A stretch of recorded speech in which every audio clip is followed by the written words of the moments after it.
আজকে যদি ফাতেমা রাদিয়াল্লাহু তাআলা আনহার একটা আইডি থাকতো তার নামে, তার নাম হচ্ছে Fatema, the daughter of last Messenger Muhammad সাল্লাল্লাহু আলাইহি ওয়াসাল্লাম, ফাতেমার আইডিতে তার কোন ছবি থাকতো? থাকতো না। আরেকটা প্রশ্ন, আয়েশা রাদিয়াল্লাহু তাআলা আনহার একটা আইডি থাকতো, যদি আজকের যুগে হতো, জাস্ট সাপোজ ইমাজিন করেন, বলেন তো আয়েশার প্রোফাইল পিকচারে তার ছবি থাকতো? তার পেপারটার ছবি থাকতো? আচ্ছা, আয়েশার প্রোফাইল পিকচারের নিচে এসে যখন স্ক্রল করবেন, কোনো হিন্দি গান থাকতো? কোনো মুভি ক্লিপ থাকতো? কোনো বাজে দৃশ্য থাকতো? কোনো বাজে ভিডিও থাকতো? So try to be like that, try to B different.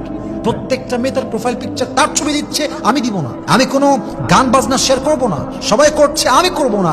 That's called different and that is called exceptional, that is called uniqueness. সবাই করে, I am not going to do this because I am unique. সবাই করছে মানে আমি করবো, it's not like that. সবাই তার ইজ্জত বিলাই দিয়েছে, আমি বিলাবো না। সবাই তার লজ্জা ভুলে গিয়েছে, আমি ভুলবো না। সবাই তার ফেসবুকে নিজের ছবি আপলোড দিয়েছে, আমি দিব না। এবং এই প্রত্যেক